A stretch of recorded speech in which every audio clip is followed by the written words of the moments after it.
All right, so we're live. We're gonna start here in a couple minutes. I'm just getting everything set up here. That looks a little better. No emergencies today. Let's see, where's the camera? If I look right there, there's the camera. All right, so no turmoil, no emergencies today. Everything is cool. Let's see. How do I do this here? So for live, looks like there's 4 people. I'm gonna get rid of the volume. So, get my food, everything. So if we got 11 people watching, here's what I want you to do. Tell me where you're from so I know how to reference all this stuff, because there's a lot of people that are watching from different places and just want to know where you guys are from. Are you from Germany? Are you from Italy? Are you from Canada? Are you from India? Are you from the United States? Let's find out. So we'll get started here in about 4 minutes, so just hang tight with me. I'm just gonna eat.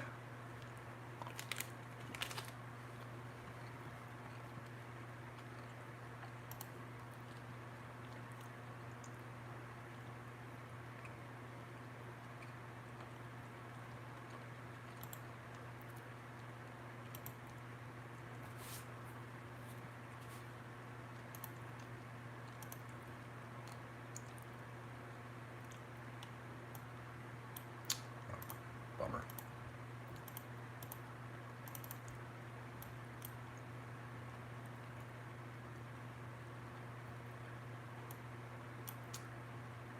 Here.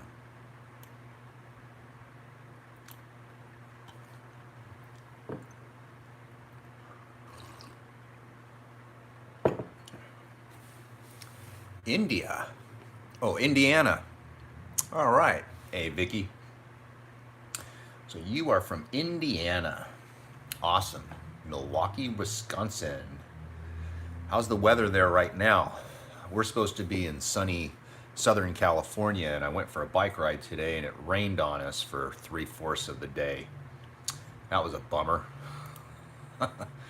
It happens. It happens. Okay. I'm just getting everything set up here. I'm sorry, I didn't see that. Are you from Nice, or did you say nice? Let me check. Oh, nice. Yeah.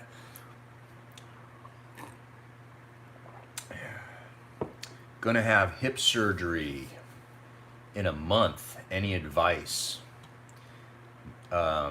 Focus on your rehab, because the easiest part of hip surgery is the hip surgery itself. You see, when you have surgery, and I unfortunately have been in situations where I've had surgery, hip surgery is easy. They put a needle in your arm, you go to sleep, you wake up with a new hip. Problem is, that's just the beginning. Then you got to rehab. And that is the hardest part, and that is the most important part, because if you don't rehab it well, you are in deep trouble. Hold on.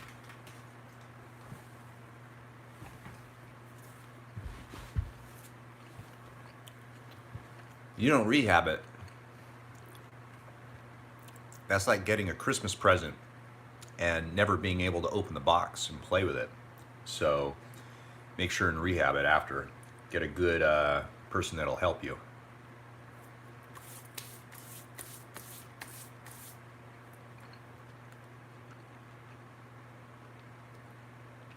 All right, so it looks like it's 6 o'clock.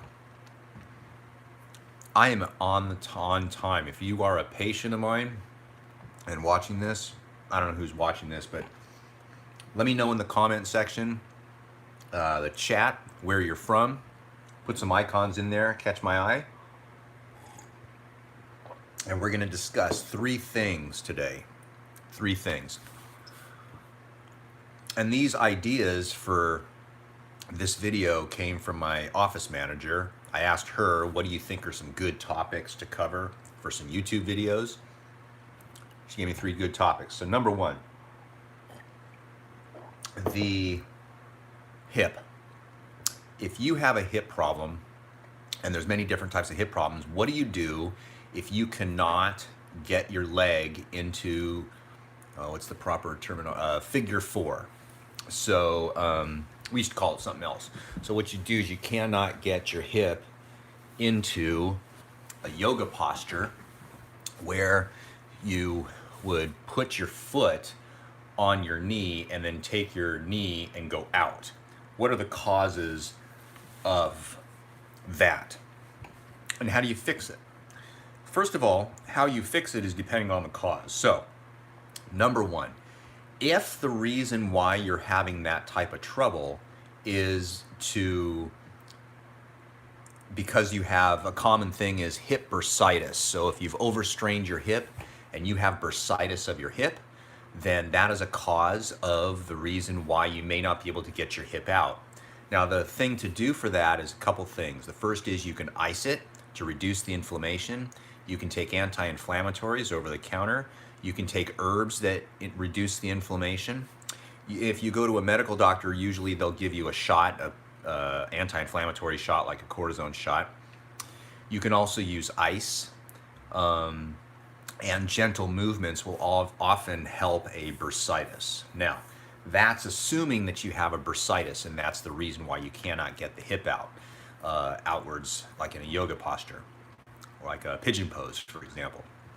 Or just sitting, they crisscross applesauce. That's what our kids learn. So there's that. The second possible reason why you're getting it is because of an adhesion of a ligament in the front of your hip. And this is actually common as well. It's more common to get bursitis, but it's pretty common to get an adhesion of a ligament. Now what happens there is you will need to have someone work on it with their hands by actually stretching the ligament. Now one could feasibly do it yourself if you are knowledgeable about anatomy, but you kind of want to stay away from that area because the femoral artery is there as well as the femoral nerve. The femoral artery will be obvious when you're pushing on it, because when you're pushing on it, you'll feel a lub dub. Anytime you push on something and you feel a pulse, get off it. But you could do that or just continue to stretch. And the thing that helps with ligament problems is long, sustained stretching. So you have to stretch for longer than 2 minutes to get flexibility in a ligament. And the reason this is important to know is because many people are actually stretching not long enough. They'll stretch for 30 seconds, and 30 seconds is not long enough. Think of the tissue has to be stretched long enough to gain a benefit. So this is an analogy that sometimes I'll explain to people. And the analogy is this, that imagine you're trying to download something on your computer and it's starting to do the circle, and halfway through the circle, 30 seconds into the circle, you unplug your computer. Well, you wouldn't do that because then you're not going to get the download. So you have to stay plugged in long enough to download the information. Your brain, when you're stretching, needs a certain amount of information to relax the tissue. And if you don't do it for long enough, it isn't going to work. So 2 minutes is the proper amount of time for stretching of the ligament.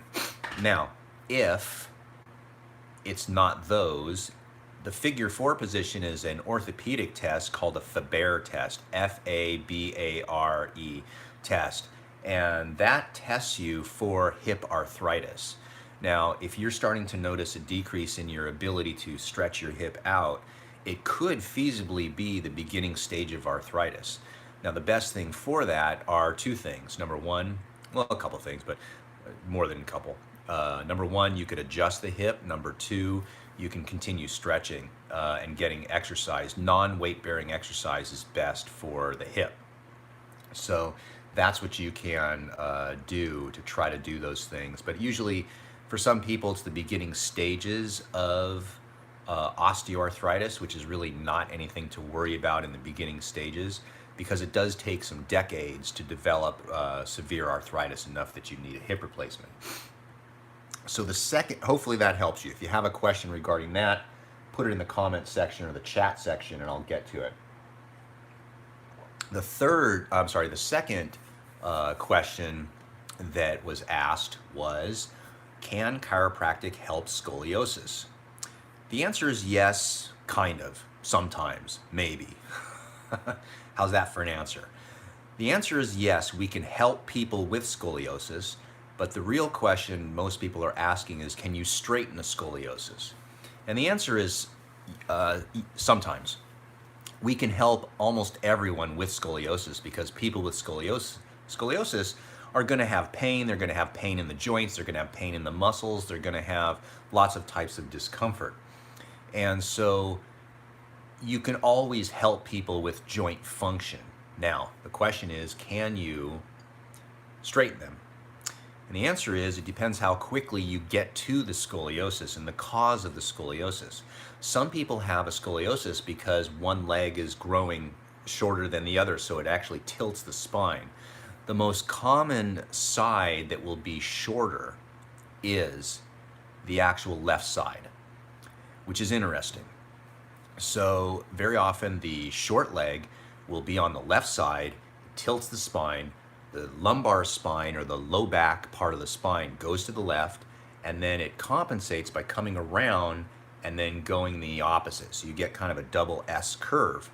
Well, in that particular case, if you can get to a young child and put a lift inside their shoe, a little piece of plastic, it costs $10, it's cheap, you can actually rebalance and get their spine level, and because they're actually still growing, actually change their scoliosis.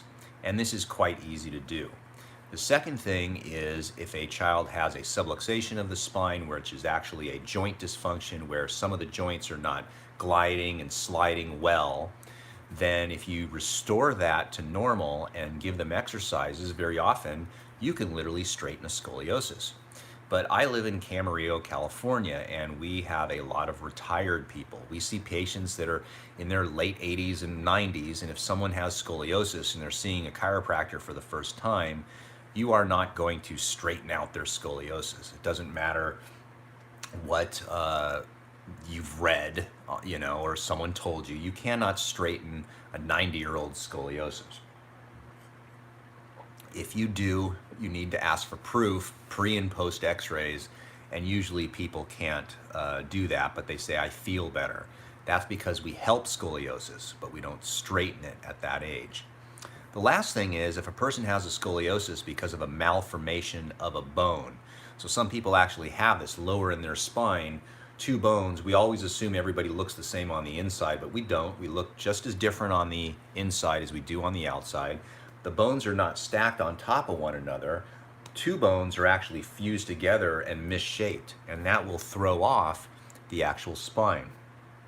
So if this happens, then you cannot straighten a malformation. Now, what about surgery? The thing is with surgery is very often surgery, you'll find, can straighten some people's spines, but it is a radical surgery, and usually that's reserved for patients where these are gross deformations of the spine. So think of like the Hunchback of Notre Dame, Quasimodo. So that would be a person who is malformed such that they actually have real bad scoliosis. So we can help people with scoliosis. We can definitely help them with their pain, with their dysfunction, how their joints move. Some people we can straighten their spines, some people we can't. So hopefully that answers that question regarding scoliosis. Now the last question or topic that wanted to be discussed was laser treatment. And for laser treatment, what does a laser do? Sometimes you'll see different videos that I do and I'm using laser treatment. How does it actually work? Well, It essentially uses laser beams or light waves, and it actually penetrates the skin and the clothing and goes deep into the tissue. Depending on the strength of the laser you have, it'll go deeper into the tissue. So when you see on Amazon a laser that's $300, that's not really a true class 4 laser that will penetrate 5 inches into a person's body. That usually penetrates, a centimeter at most. So the laser will penetrate and use light waves to stimulate essentially a couple things. It will help inflammation, number one, and it will help healing time, meaning it shortens the healing time. Now, how does it do that? If we remember back to like in junior high and high school, we all learned in biology, hopefully we're listening, we learn about mitosis and we learn the organelles of the cells. And there are these powerhouses that make ATP, these little organelles inside our cells called mitochondria. And mitochondria basically create ATP for the cell, which is like an energy source. The laser stimulates that process to occur. So essentially you're increasing the energy source and thus stimulating a faster mitosis of cells. So when you damage tissue, let's say you tear a muscle, your body is going to try to rebuild some of that muscle tissue back to normal. Just like if you cut your skin, your body is going to rebuild skin tissue. How does it do that? One cell at a time. One cell will divide into 2 cells, and then 4 cells, and 8 cells, and 16 cells, and so forth, and eventually you will grow new skin, just like you can grow new muscle, new tissue, new things like that. So the laser essentially stimulates that process to occur faster. And when you think about it, all healing essentially is an exchange of nutrients and a growth of new tissue to heal. So if you cut your skin, what does it mean to heal your skin? It means to take the waste products from the damaged tissue away, bring new nutrients to the area, and regrow new skin. That's essentially what we mean by healing. Healing doesn't mean pain relief, because quite frankly, it's kind of easy to get rid of pain. You could just give someone drugs and mask the pain. But when you talk about healing, you want to know, what does that actually mean and how do we stimulate healing? So the laser doesn't always necessarily reduce the pain right away, but it can stimulate healing to occur a lot faster. Now, hopefully that's not TMI and I lost you. A lot, actually. I can keep track of who's watching this or how many people are watching this, and I think with that cellular stuff, I lost a couple people. Sorry about that. Anyway, but the point is that if you want something to heal, that's what it means to actually heal. So here's what we're going to do. Those are the topics that I was asked to discuss on this live presentation. So ask some questions. If you have questions, this is the time to ask. Ask the questions in that chat session, and I will go through them and I'll answer your individual questions for you. Also, there's a little thing, if you can, I do appreciate it, to support the channel. Right at the bottom of the chat area, I'll show you here. Right at the bottom of the chat, right there, there's a little dollar symbol. And if you can donate something to the channel, that would be great, because I am doing this on a Saturday night for you. And so we're, I'll do it for free, but, not everything, the world doesn't work through free. So if you can donate something, I would appreciate it. So, all right, so someone asked, you're going to have surgery. You have any advice? And the answer is do the rehab after. And Alberto Gonzalez said, for how long after the hip surgery should I continue with rehab? Well, that's going to depend on a lot of factors, Alberto. First of all, how old are you? Young people do heal faster than older people. And also the complexity of the surgery. If it's a total hip replacement, it's going to be a different surgery than if they do a labral tear surgery. So the best person to ask would be the surgeon, because they're going to tell you, they're going to be able to assess how fast and how well you are healing, and they will be able to give you an idea of what to do. It's almost impossible for me to, over the internet tell you that you should do rehab for 8 weeks. It's just not possible. So thanks for the question. So are there any other questions that you have? I'll give it a couple of minutes. I've been on for 20 minutes already. Just ask away. Let me check some questions so I can do this quickly. Let's see. I'm a retiree, 61. I have a problem on my right knee for 5 years. Cannot squat or walk properly. I'm a lady. Okay, do you have a question regarding that? Ask a question and I'll answer it. How do you recover from autism? Well, that's a good question.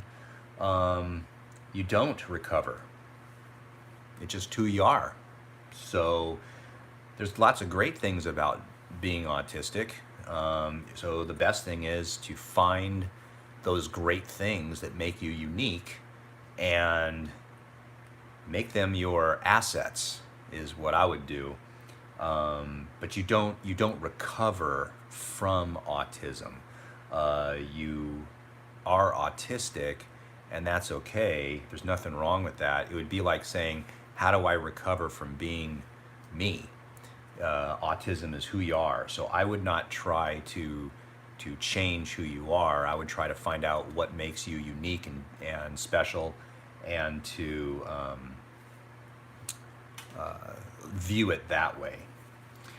So how to improve my right knee? You don't want surgery. Exercise, don't do much. Okay, so you want to improve your right knee, but you don't want surgery. So I assume they're telling you need surgery. Tell me what the diagnosis is. Write down what the diagnosis is. Because if you don't exercise, but if exercise is going to cure your knee, you need to know.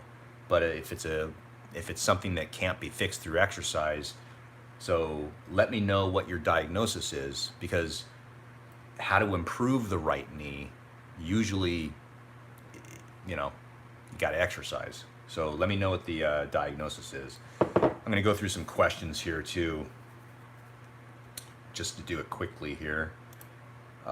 Someone wanted to do, great video, I agree with you on interval training. Will it make you stronger and faster, but just go out and have fun, ride your bike, don't take it too serious. Yes, for Bob Watson, interval training does make you very fast. I agree. I don't personally like doing it. I like the results though. So I don't know what's going to happen this year. Usually I will start doing intervals usually at the October, do them for about 6 weeks. That way you get fast for cyclocross season. So, but yeah, it usually takes about 6 weeks to get good at intervals. So how to improve my right knee, let's see. By the way, I'm 40 years of age. So Dr. Story, so anyone with the amount of pain or discomfort is eligible for this laser surgery. Yeah, laser surgery, laser, are you talking about the laser that I did? Laser, it's not a surgery, it's an outpatient procedure. So yes, anybody with a knee pain, that as long as there's not an unreasonable reason why you would not be in my office, laser is very useful for knee pain. So it doesn't matter what age you are. I use it a lot on, I'll tell you what, I use it a lot on older people. And the reason why is because if you have an older person, number one, they're going to heal slower. Number two, if you're older and you have things like diabetes or heart disease, or you have any type of condition that would slow down healing, let's say they're a smoker, then of course they're going to heal a lot slower than the person who doesn't have those things. So I tend to use the laser more on older people. Some younger people you use it on, and it's just a miracle almost. I mean, it's just literally, they're healing machines anyway. So anyway, doctor, ask me lose weight might help. Doctor says not much liquid inside. I assume you're asking me, should you lose weight? Is that correct? It depends, of course, on what % body fat you are. If you look in the mirror and you think you probably need to lose weight, you probably need to lose weight. So there's many things on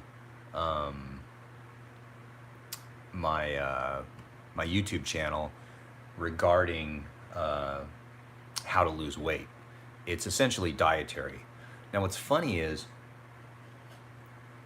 I normally will ride my bike about 4 or 5, sometimes 6 times a week. I always take a day off, and I'm doing a video series right now where I'm going to ride my bike 7 days a week for 30 days. So literally 30 days in a row. And I weighed myself before I did it, and I'm already, today's ride number 20, and I've actually done 23 rides in those 20 days, which is another story, but I haven't really lost any weight. And that kind of goes to show you, you can't, at a certain point, more and more exercise doesn't help you lose weight. It really boils down to diabetes and things of that nature. Thoughts on using Dmso? That's something that's been around for a long time. I don't have any thoughts on it. It's just something that some people find beneficial and some people don't. I've tried a lot of different things in my office, and including that. And so I have found that with different products, because I've been doing this for 25 years now, different products have different success rates. And how I view success rates is how well a real patient actually responds to it. So what that means is if I give 100 people BioFreeze, how many people found benefit? If I give 100 people Dmso, how many people find benefit? If I give Sombra, which is a different kind of product, how many people find benefit? And for example, capsaicin it works very well, except for there's a percentage of people that, man, they have negative reactions to it, very negative reactions to it.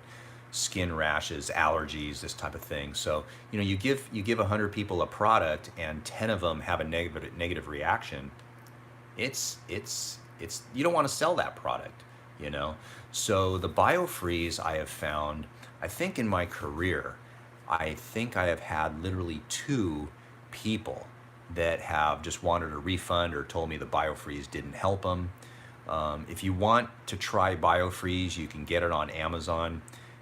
You can go on to my website, which is it's actually in the description below, but it's CamarilloChiro.com. And I have a store, and the store just tells you all the products that we normally use in our office. You can get blood pressure machines, you can get BioFreeze, you can order it, you can have it delivered to your door. So if you're interested in trying BioFreeze, then just go to the my website and just order some BioFreeze and give it a shot. That's the other thing, is it's relatively inexpensive. All right, so let's see, where were we? So Dmso, does Boniva help with osteoporosis? For some people. My mom's doctor wants to put her on biphosphonate for osteoporosis. Thoughts? Why does she not want to do it? That's a better question. If she's got osteoporosis, quite frankly, is not going to get better unless you do something for it. Probably the best long-term solution, non-drug solution, would be to do weightlifting or resistance training.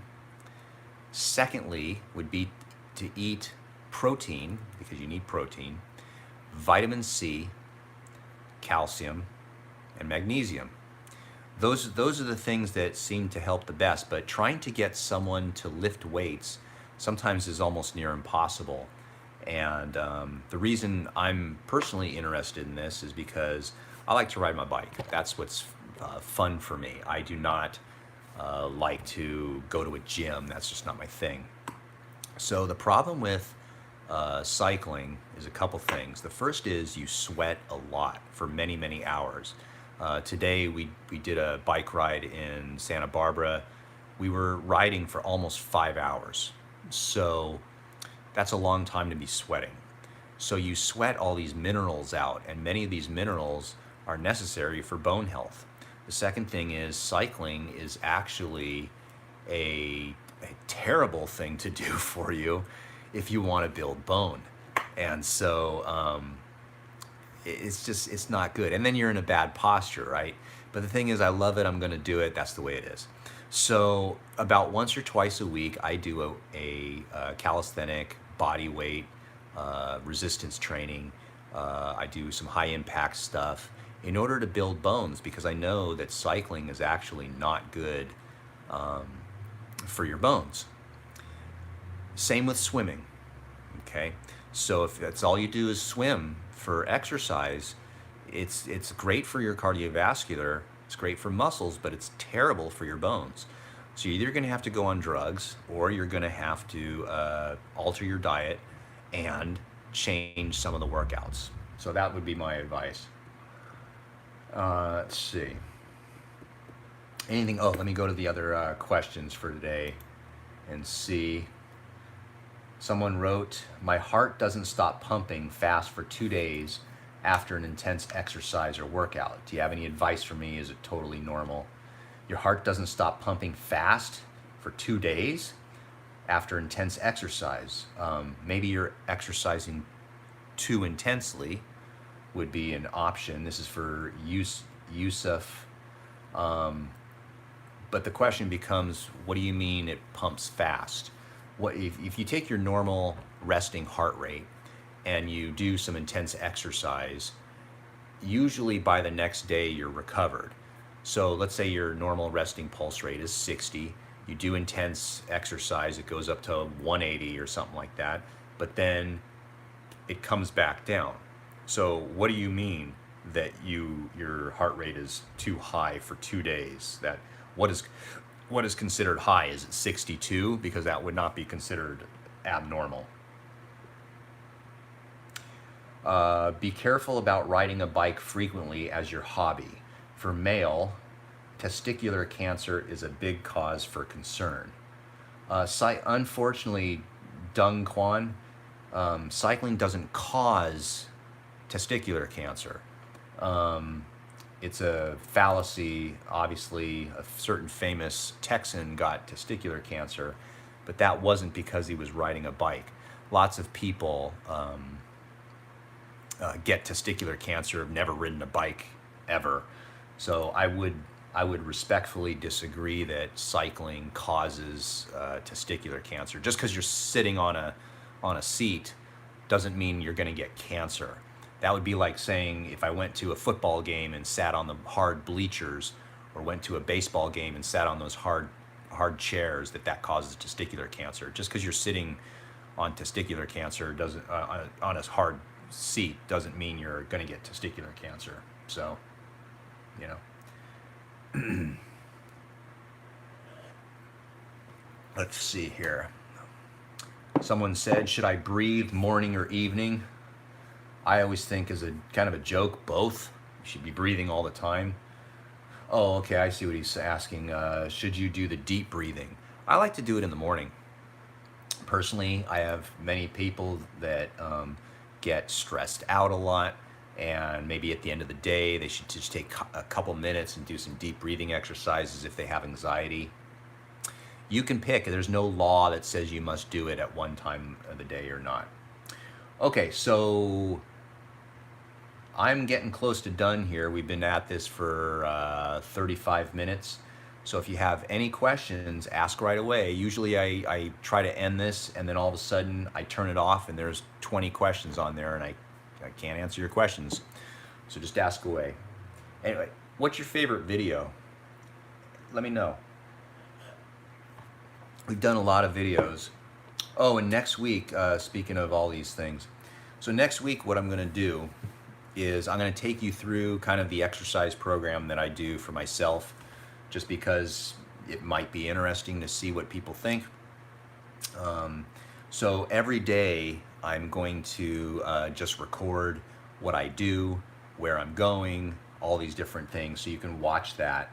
And I will be posting those videos at 5:45 every single day, PM, my time, Pacific Standard Time. And I will also be posting one on Saturday and Sunday as well for next week. So hopefully you guys have a good weekend. Good questions. Thanks for watching. Thanks for being a supporter. If you like my channel, give me a thumbs up, subscribe to the channel. If you can, do some of the show support and donate something to the channel through the little $ at the bottom. And next week I'm going to be doing a series of exercise videos. I just finished a series of anxiety videos and things for you, and I'm going to be making some your question is, does deep breathing benefit your blood pressure? Yes. So I have a video, if Tenzin, if you want to watch the video, go to my channel, go to the little search function and type in blood pressure minutes, and you can watch what I do every day. It takes about a couple minutes and it really, really helps. All right, so I'm signing off. Have a great Saturday night and I'll see you guys next time.